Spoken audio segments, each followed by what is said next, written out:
What would you do if your billionaire father left you a $5 billion empire, but forced you to play a twisted game from beyond the grave to claim it?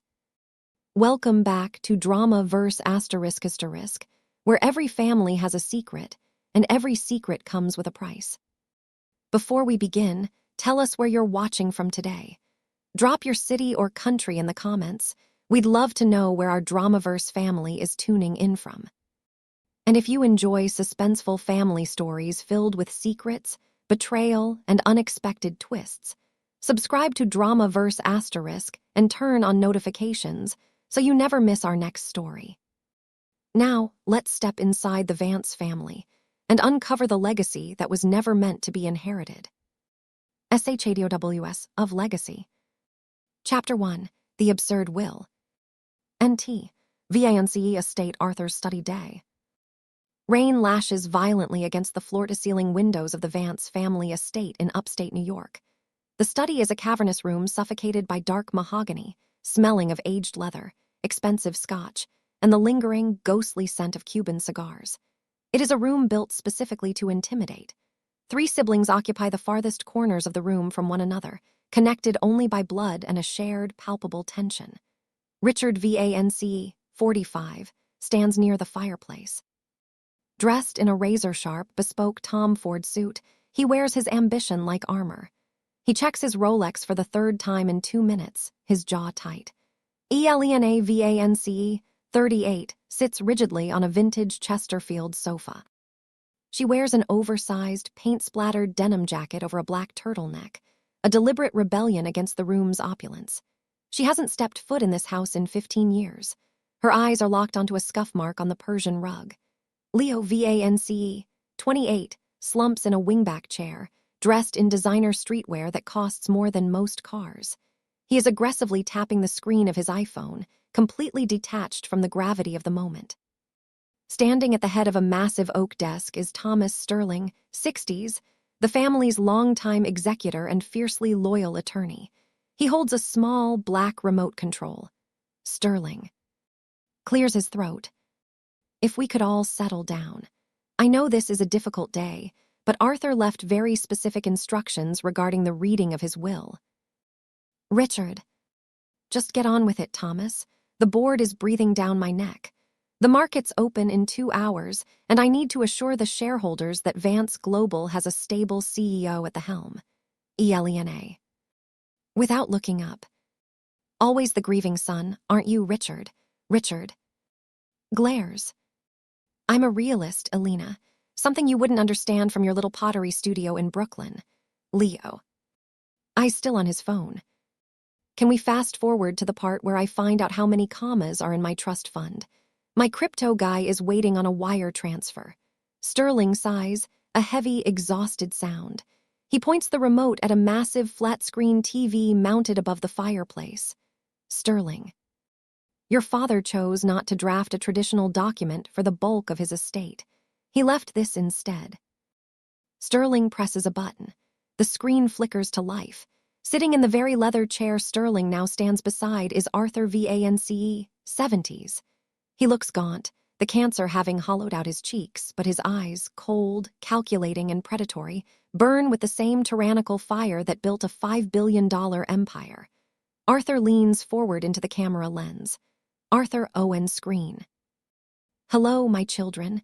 If you're watching this, it means I'm finally dead, and the vultures in tailored suits are already circling. Richard stiffens. Leo finally lowers his phone. Elena swallows hard, her facade cracking for a fraction of a second at the sound of her father's gravelly voice. Arthur Owen screen. Richard, stop looking at your watch. The company isn't yours yet.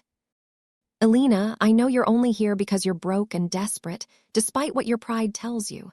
And Leo, put the damn phone away before I freeze your accounts from the grave.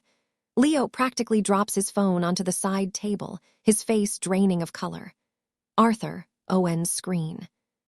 You 3 are sitting there, waiting to carve up a $5 billion carcass. You expect an even split. Or, in Richard's case, the lion's share and the CEO title. But my legacy is not a piñata for you to bust open and scatter to the wind. Richard. Muttering. What the hell is he talking about? Arthur Owen Screen. I built Vance Global from the dirt. I sacrificed my soul, your mother's sanity, and any chance of a normal family to create this empire. I refuse to hand it over to a ruthless corporatist, a bitter runaway, or a useless parasite. Not unless you prove you understand what my legacy actually cost. Elena stands up, her fists clenched. Elena. Turn it off, Thomas. I'm not playing his twisted mind games. I'm leaving. Sterling. I strongly advise you to stay and listen to the end, Elena. On screen, Arthur offers a grim, bloodless smile. Arthur Owen Screen. The entirety of my estate, the company, the properties, the liquid assets, has been transferred into a blind trust. To unlock it, you must find 3 fragments of what I call my true legacy. I have hidden these fragments in the places that define the darkest and most pivotal moments of my life and yours. Leo lets out a panicked, breathless laugh. Leo. Wait, what? A scavenger hunt. Is he out of his mind? Arthur Owen Screen. You have exactly 7 days. You must find all 3 pieces and decode their meaning together. If you succeed, the empire is yours to do with as you see fit. If you fail, or if you attempt to cheat the rules Thomas has laid out, the entire $5 billion estate will be liquidated and donated to charity. You will be left with absolutely nothing. Richard slams his hands down on the mahogany desk, knocking over a crystal whiskey tumbler. It shatters on the floor. Richard. This is contestable. He was not of sound mind. Thomas, I'll tie this up in probate court for a decade. Sterling. Calmly. You can try, Richard. But your father had 3 independent psychiatrists certify his mental competence the morning he recorded this. The trust is ironclad. It's the game or it's bankruptcy for all of you.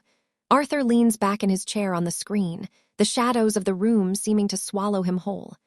Arthur Owen Screen. Your first clue. The Empire of Gold was built on a foundation of mud and blood. Go back to where I drove the first nail and where I told my first lie. The clock is ticking. The game begins now. The screen abruptly cuts to black. The silence in the study is deafening, broken only by the relentless sound of the rain against the glass. Richard is breathing heavily, his pristine composure shattered. Elena is staring at the blank screen, the ghosts of her childhood rushing back. Leo is holding his head in his hands, realizing his endless credit line has just been cut.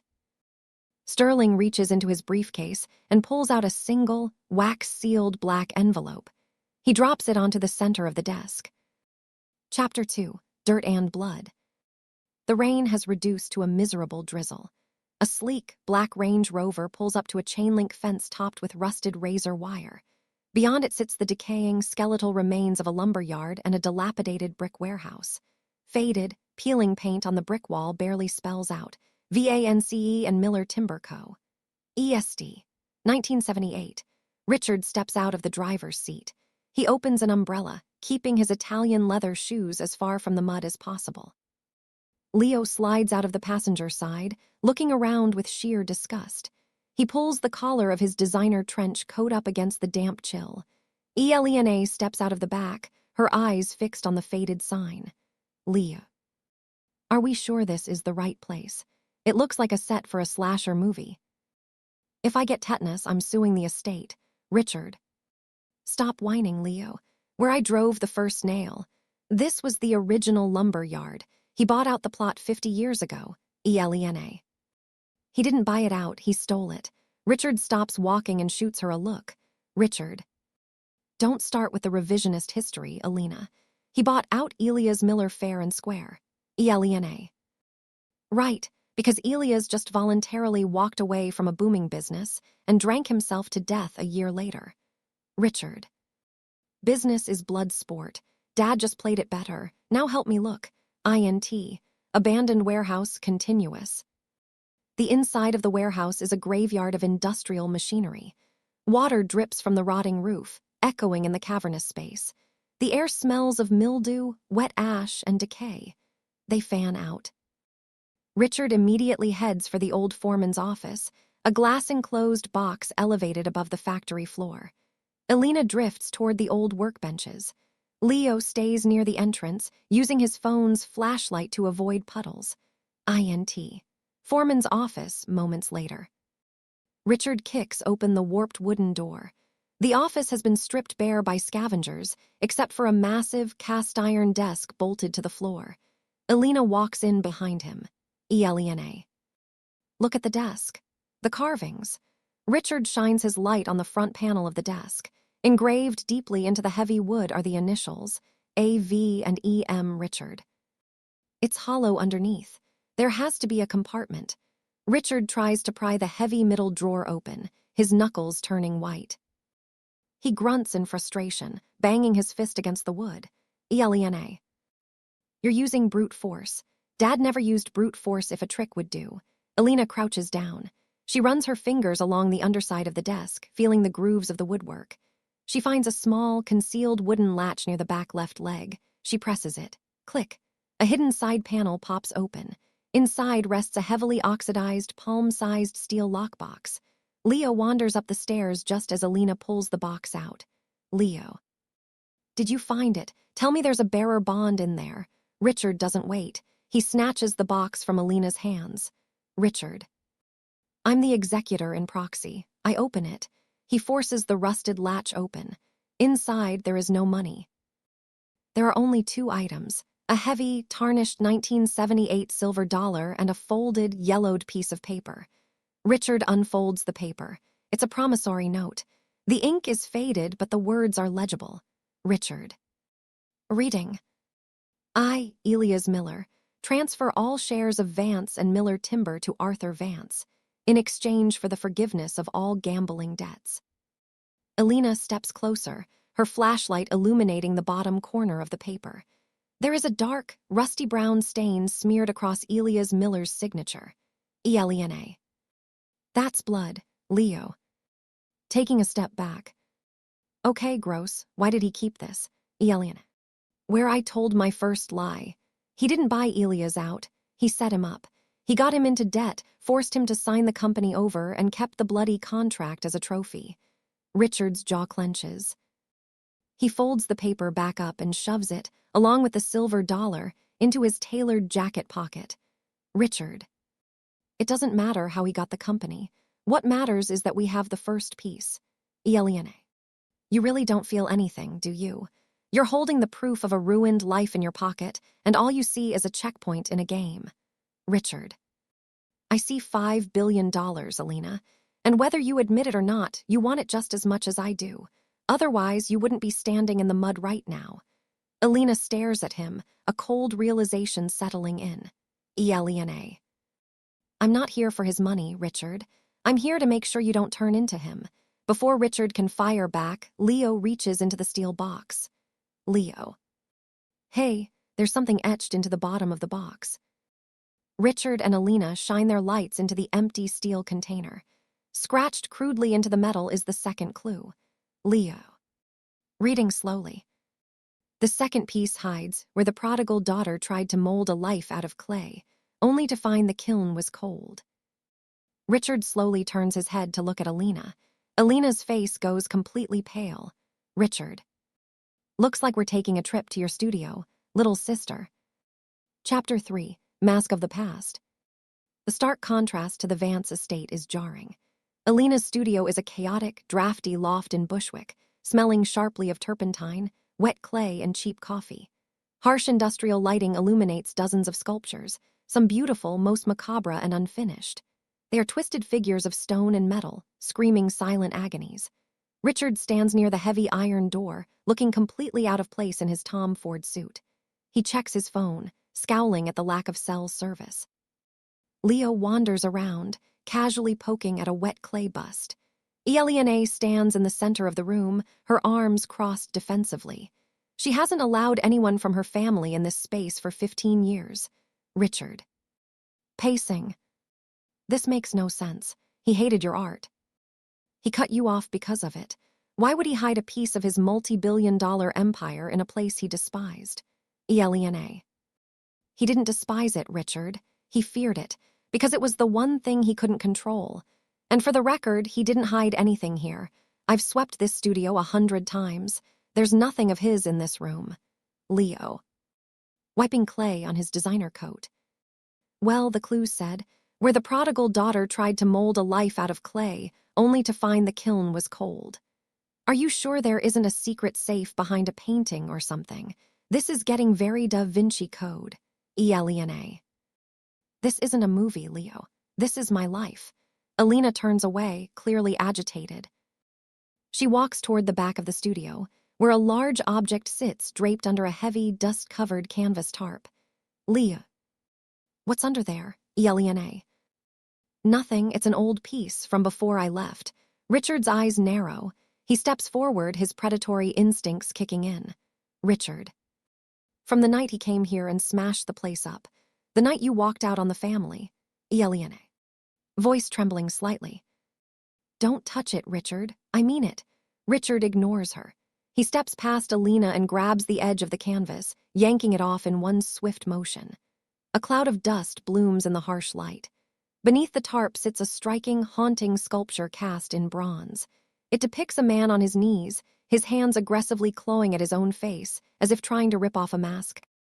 It is raw, violent, and deeply sorrowful. Leo stops wiping the clay off his coat, staring at it in uneasy silence. Richard.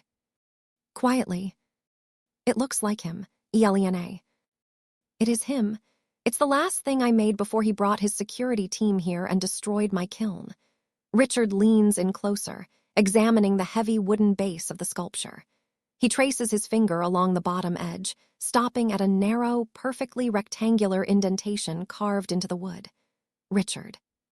Elena, look at this.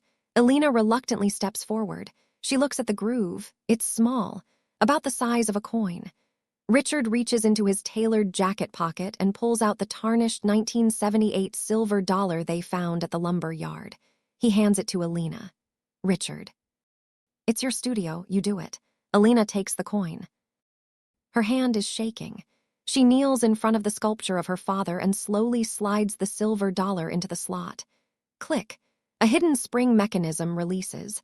A small drawer, seamlessly integrated into the wooden base, slides open. Leo peers over her shoulder. Leah. Tell me that's a flash drive with Bitcoin. Elena reaches into the drawer.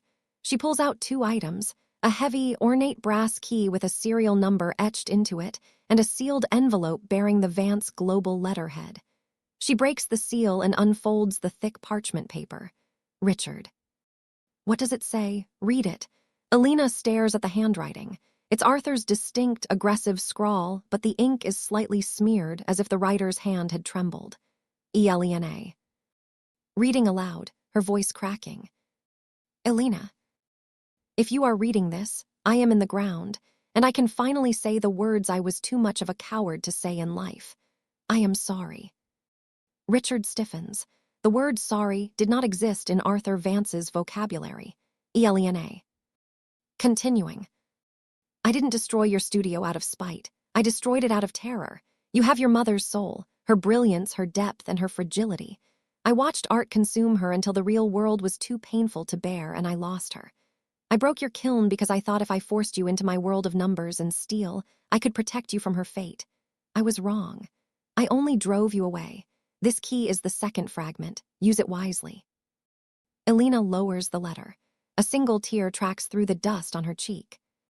The armor she has worn for 15 years is suddenly fractured. Leo is uncharacteristically silent, looking down at his expensive shoes. Richard stares at the bronze sculpture, the man ripping off his own face. For the first time in his adult life, Richard realizes his father was not an invincible titan of industry, but a deeply flawed, terrified man who made catastrophic mistakes out of love. Richard clears his throat, strictly maintaining his composure, but his voice has lost its usual venom. Richard. The key, what kind of key is it? Elena wipes her face with the back of her sleeve and examines the brass object. Elena. It has a crest and a routing number. It's for a private vault at the Swiss Credit Depository in Manhattan. Richard. Then we know where we're going next. Leah. Looking nervously at his phone. Guys, we might have a problem before we get to Manhattan. Richard and Elena turn to look at their younger brother. Leo's face is completely drained of blood. Leo. My crypto guy just called. He didn't wire the money. And I owe some very bad people a lot of cash, and they know Dad is dead. Suddenly, the heavy iron door of the studio rattles violently as someone begins pounding on it from the outside. Chapter 4. The Parasite's Debt. The heavy iron door of the studio groans under a massive impact. Before Richard can even reach into his coat, the deadbolt snaps. The door flies open, crashing against the brick wall. 3 massive men in dark leather jackets step into the studio. They aren't street thugs, they are high-end enforcers. Cold, professional, and entirely unbothered by Richard's Tom Ford suit. Leo backs up, knocking over a pedestal. A clay bust shatters on the floor. Leo. Voice cracking. Guys, wait. I told you my dad just died. The accounts are frozen for a few days, I swear. The lead enforcer, a man with a scarred jaw named Vic, doesn't say a word. He crosses the room in 3 strides, grabs Leo by the collar of his designer coat, and violently hurls him toward the door. Richard. Stepping in front of Vic. Take your hands off him. Do you have any idea who I am? Vic barely looks at Richard. He casually shoves Richard in the chest with enough force to send the CEO stumbling backward into a work table. Vic. I know who you are, Mr. Vance, but Silas doesn't care about your corporate titles. Your brother owes us $5 million. We're taking him to the club. If you want him breathing tomorrow, I suggest you bring a cashier's check. They drag a thrashing, hyperventilating Leo out the door and into the rain. INT. The Red Room Underground Club, an hour later. The heavy thumping of deep house music vibrates through the floorboards, but inside the soundproofed back office of the club, it is suffocatingly quiet. The room is bathed in neon red light and cigarette smoke. Silas 50s, a sharply dressed loan shark with dead, reptilian eyes, sits behind a glass desk. He is carefully trimming a cigar. Leo is on his knees in the center of the room.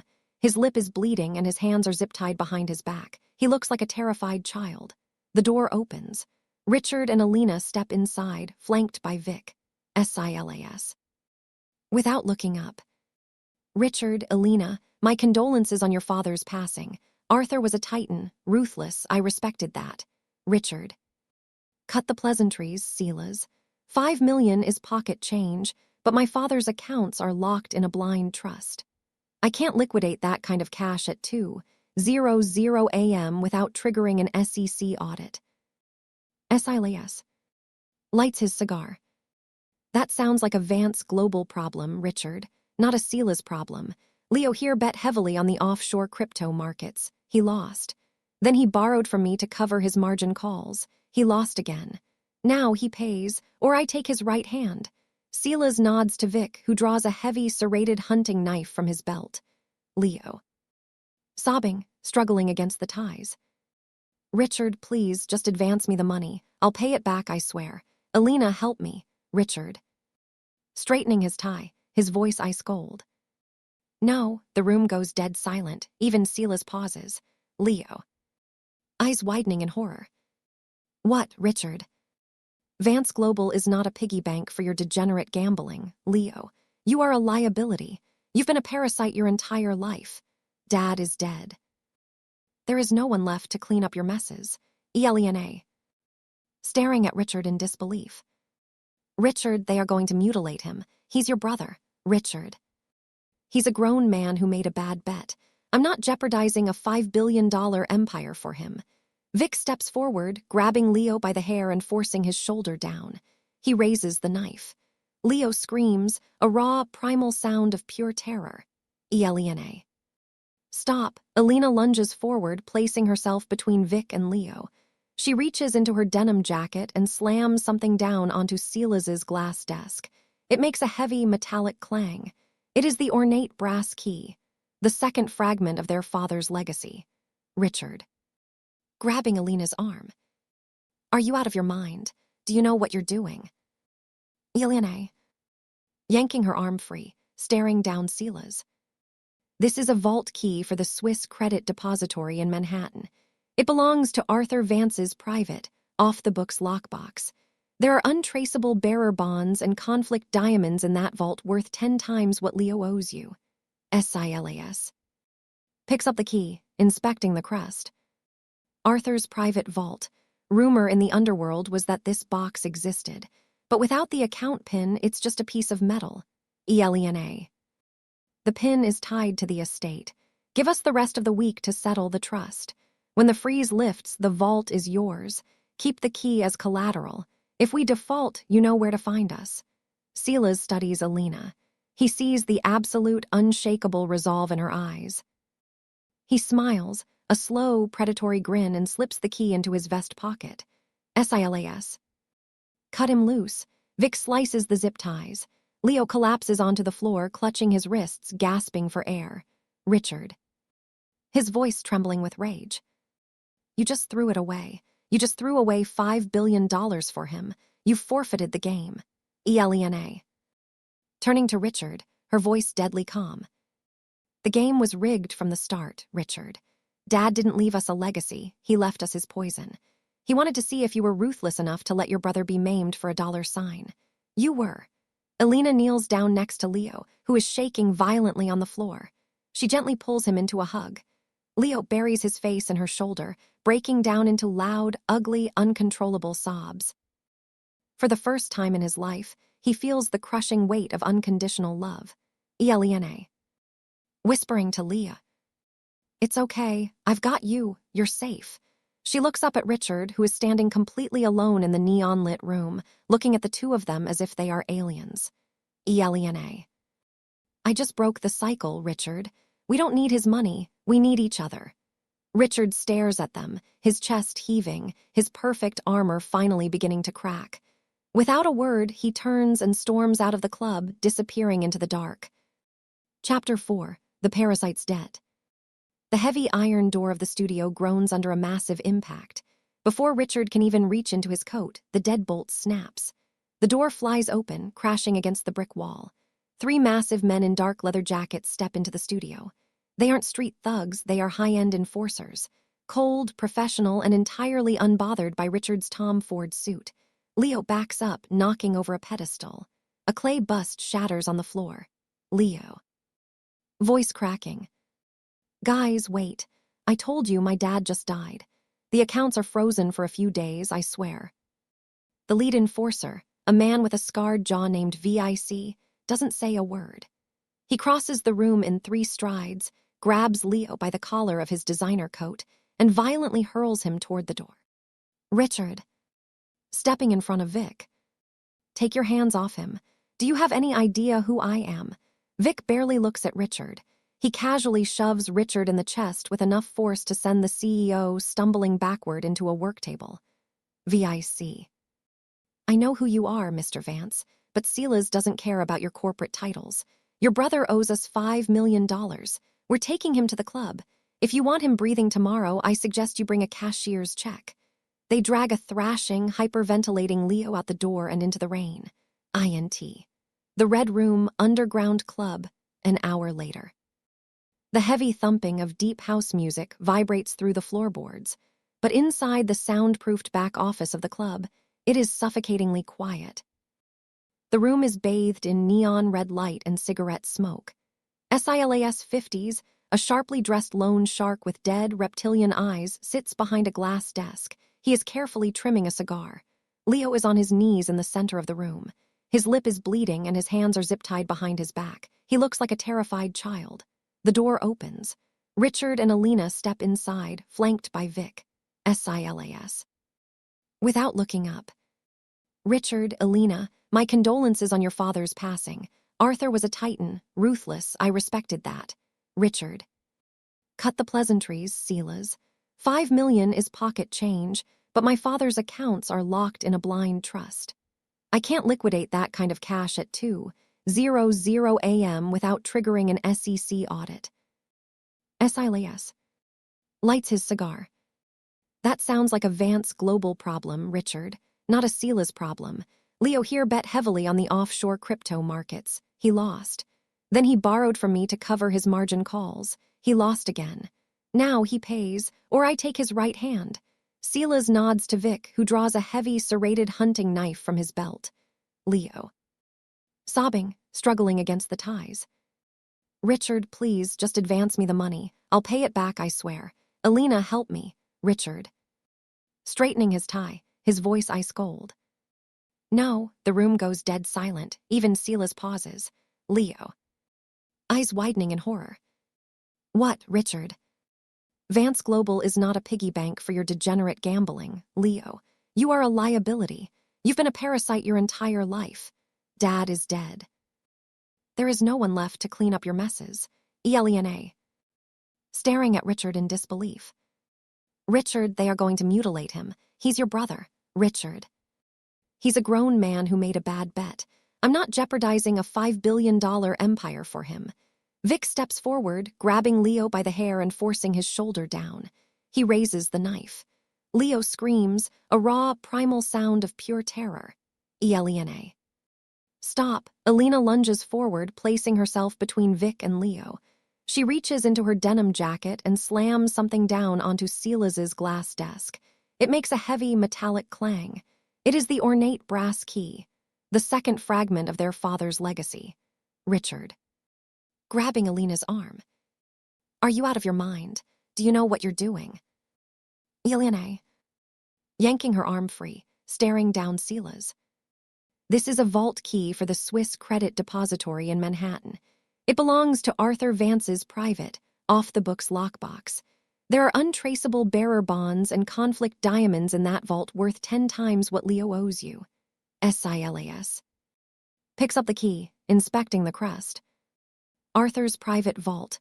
Rumor in the underworld was that this box existed, but without the account pin, it's just a piece of metal. Elena. The pin is tied to the estate. Give us the rest of the week to settle the trust. When the freeze lifts, the vault is yours. Keep the key as collateral. If we default, you know where to find us. Silas studies Elena. He sees the absolute, unshakable resolve in her eyes. He smiles, a slow, predatory grin, and slips the key into his vest pocket. Silas. Cut him loose. Vic slices the zip ties. Leo collapses onto the floor, clutching his wrists, gasping for air. Richard. His voice trembling with rage. You just threw it away. You just threw away $5 billion for him. You forfeited the game. Elena. Turning to Richard, her voice deadly calm. The game was rigged from the start, Richard. Dad didn't leave us a legacy. He left us his poison. He wanted to see if you were ruthless enough to let your brother be maimed for a dollar sign. You were. Elena kneels down next to Leo, who is shaking violently on the floor. She gently pulls him into a hug. Leo buries his face in her shoulder, breaking down into loud, ugly, uncontrollable sobs. For the first time in his life, he feels the crushing weight of unconditional love. Elena. Whispering to Leah.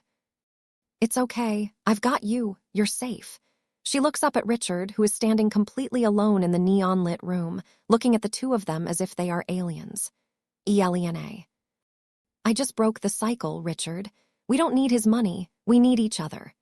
Richard stares at them, his chest heaving, his perfect armor finally beginning to crack. Without a word, he turns and storms out of the club, disappearing into the dark. Chapter 6. ASHES and SECRETS.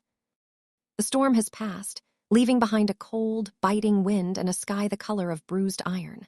The sprawling, historic cemetery is dead quiet, save for the crunch of wet gravel beneath expensive shoes. Richard, Elena, and Leo walk side by side. The physical distance that once separated them is gone. Richard is no longer wearing his armor-like suit jacket. He carries it over his arm. Leo looks exhausted but steady.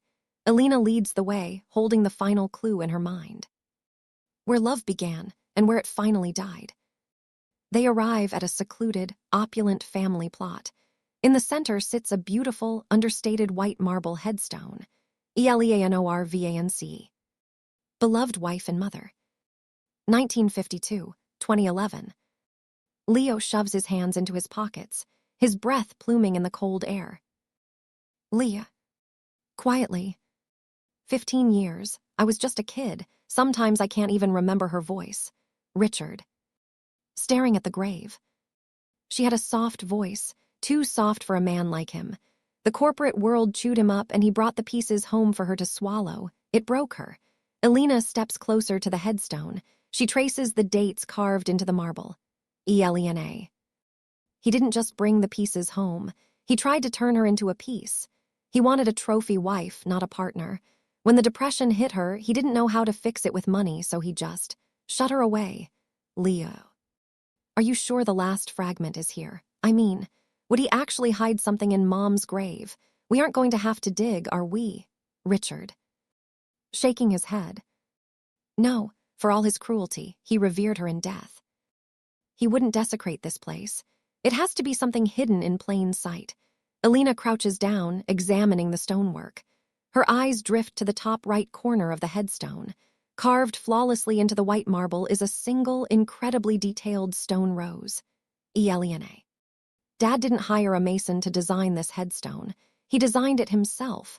He spent weeks in the study with drafting paper. Richard. He was a businessman, Alina, not an artist. Elena.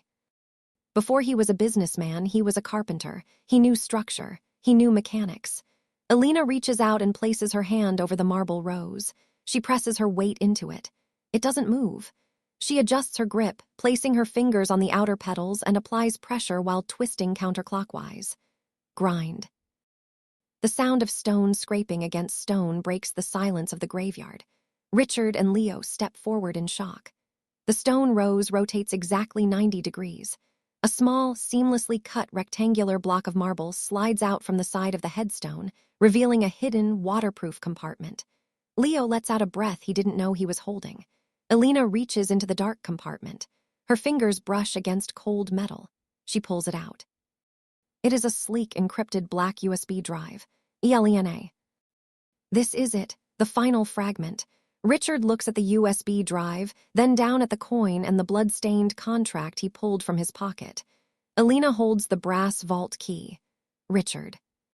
We have all of it, a silver dollar, a contract, a vault key, and a digital drive. Leah. Looking between his siblings. What does it mean? What are we supposed to do with a bunch of random junk? Richard. It's not random. He brought us to the lumber yard to show us his original sin, the betrayal that built the foundation. He brought us to the studio to show us the cost of his control. He brought us to Mom's grave to show us the death of his humanity. Elena. He made us retrace his descent into darkness. But why, Richard? I don't know yet, but Thomas Sterling said we had to decode the meaning of the fragments together, and we only have 12 hours left. Leah. Where do we go? Richard looks away from the grave, his eyes hardening with a new kind of resolve. Not the predatory ambition of a CEO, but the protective grit of an older brother. Richard. We go back to where the game started. The estate. They turn as one and begin the long walk back down the gravel path, leaving the ghosts of their past behind them. Chapter 7. The Big Picture. We are exactly where the game began. Outside, the rain has returned, lashing violently against the floor-to-ceiling windows. The heavy grandfather clock in the corner of the room ticks loudly. It is 11:45 p.m. on the 7th day, 15 minutes until the deadline.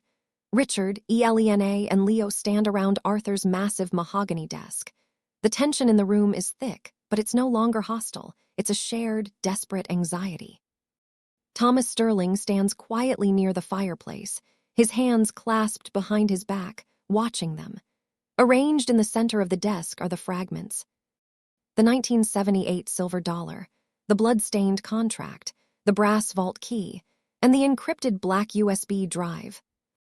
Richard takes a deep breath and plugs the USB drive into Arthur's monolithic laptop. The screen flickers. A black command terminal pops up. A single line of text appears in glowing green font. Enter password. 3 attempts remaining. Upon failure, data will permanently erase. Richard. Rubbing his temples. A password, of course. Why would he make the final step easy? Leo. We have everything. We solved his riddles. What else does he want? Elena. He wants to know if we actually learned the lesson. Richard. All right, think. How did his mind work? It's Arthur Vance. He valued power, dominance, legacy. Richard leans over the keyboard and types, Vance Global. He hits enter. Incorrect. 2 attempts remaining. Richard curses under his breath. Richard. Okay, maybe it's a date. The day he founded the company. The day he bought out Elias Miller. Elena. No, Richard, look at the items. Alina gestures to the desk. Elena. The coin and the contract. They represent his original sin, the betrayal that built the foundation. The vault key. That was hidden in a statue representing his biggest regret, the moment he broke our family. And the USB drive was hidden in Mom's grave, the only person he truly loved. Leah. Sin, regret, love, it sounds like a confession. Richard. Arthur Vance didn't confess. He conquered. Leo. Maybe he stopped trying to conquer at the very end. Think about it, Richard. He made us go back to the lumber yard so you could see how ugly his business really was. He made us go to the studio so you could see how much he hurt Alina. He made us stand at Mom's grave so we could see how empty his life became. Alina looks at Leo, surprised by his sudden clarity. Leah. He didn't build this game to test our business acumen. He built it to break our egos, to make us realize that without each other, we're just as miserable as he was. Richard stares at the screen, his finger hovering over the keyboard. Richard. So what's the password, Leo? Leo looks at his older brother, then at his sister. Leah. It's the one thing he sacrificed for his empire. The one thing he didn't have at the end of his life, but forced us to become to solve this puzzle. Alina's eyes widen in realization. Elena. Family, Richard hesitates. It goes against every instinct he has about his father. The word is too soft, too sentimental. But as he looks at Alina and Leo, standing shoulder to shoulder with him in a room that used to terrify them, he realizes it's the only answer that makes sense. Richard types. FAMILY. He presses enter. The terminal freezes for 2 agonizing seconds. Password accepted. The black terminal vanishes, replaced by a video player. The screen illuminates the dark study. Arthur Vance appears on the screen, but he is entirely different from the first video. He isn't sitting in a leather chair. He isn't wearing a bespoke suit. He is sitting in a dusty garage, wearing an old, faded flannel shirt and suspenders, the clothes of a carpenter. He looks older, weaker, but the tyrannical fire in his eyes is gone. Instead, there is a profound, heavy sorrow. And for the first time in 20 years, Arthur Vance is smiling. It is a genuine, gentle smile. Arthur on screen. If you are watching this, it means you didn't tear each other to pieces. It means you figured it out. Richard, Alina, and Leo lean closer to the screen, entirely captivated. Arthur on screen. $5 billion. It's an unimaginable sum. But I learned too late that money is an incredible insulator. It insulates you from pain, from consequence, but mostly. It insulates you from love. I built a fortress of gold, and I died inside it, completely alone. Arthur looks directly into the camera. Arthur on screen. I didn't want that for you, but I knew that if I simply handed you the keys to the kingdom, the money would become your fortress, too. Richard would become a tyrant. Alina would stay in exile, and Leo would destroy himself. I had to make you work together. I had to make you rely on one another. I had to force you to find the true legacy. Arthur leans back, the smile remaining on his tired face. Arthur on screen.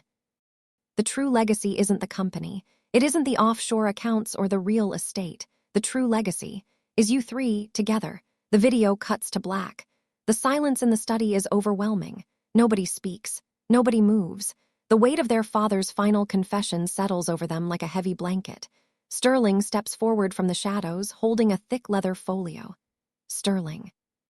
The conditions of the blind trust have been met. It is time for the reading of the final will and testament of Arthur Vance. Chapter 8. The True Legacy. Thomas Sterling opens the thick leather folio. The grandfather clock chimes midnight. The deadline has passed, but the game has been won. Richard, Elena, and Leo stand in front of the mahogany desk.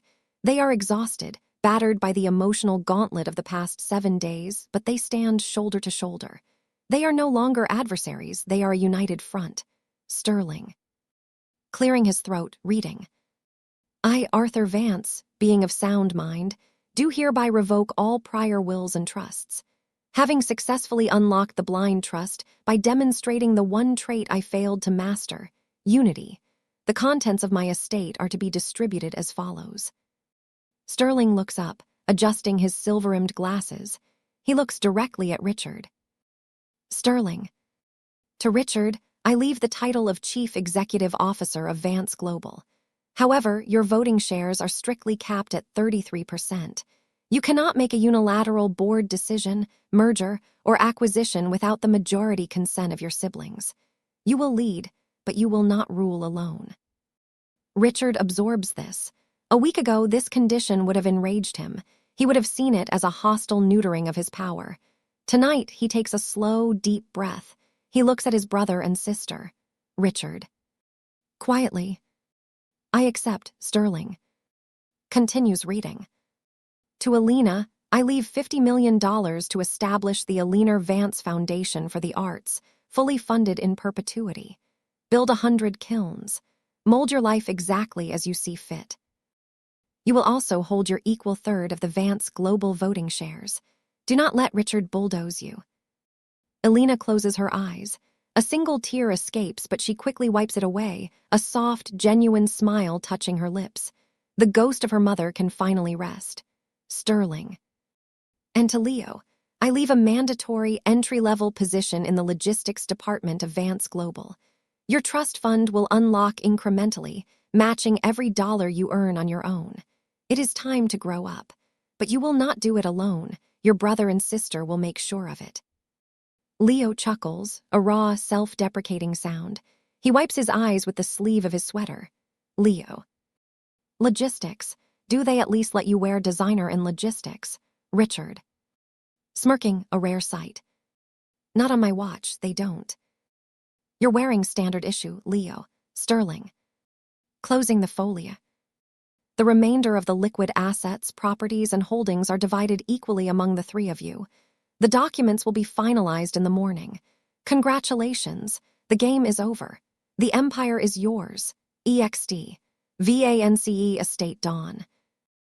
The relentless storm has finally broken. The first rays of morning light pierce through the heavy, bruised clouds, illuminating the sprawling, manicured grounds of the estate. Richard, Alina, and Leo walk out onto the massive stone terrace. The crisp, clean morning air is a stark contrast to the suffocating, cigar-stained atmosphere of the study. Richard. Leaning against the stone balustrade. So, what happens now? Billionaire. Looking out over the lawn. Now we figure out how to run an empire without losing our souls. And maybe I'll sculpt something that isn't screaming for once. Leo. Stretching his arms, taking a deep breath. I think we'll be okay. As long as Richard doesn't fire me on my first day, I have a lot of debt to pay off. Richard looks at his younger brother, then at his sister. He looks at the estate behind them, the fortress built on blood, lies, and ruthless ambition. For the first time in his life, he doesn't see it as a solitary throne he has to defend. He sees it as a shared foundation. Richard. Smiling faintly. Don't push your luck, Leo. Be at the office by 8. Leo groans playfully. Alina laughs, placing one hand on Leo's arm and the other on Richard's shoulder. The three siblings stand together on the terrace, watching the sunrise over the estate. The shadows of Arthur Vance's legacy still loom large, but they are no longer standing in the dark. They are facing the light, together. Thank you so much for watching this story on DramaVerse. If you enjoyed Shadows of Legacy, don't forget to like this video, subscribe to DramaVerse, and turn on notifications so you never miss our next family suspense story. What would you have done if you were in Richard, Alina, or Leo's position? Share your thoughts in the comments below. And tell us where you're watching from today. We'd love to know how far the DramaVerse family reaches. Thank you again for watching. Until next time, remember, every family has secrets, and sometimes the truth is the greatest legacy of all. See you in the next story.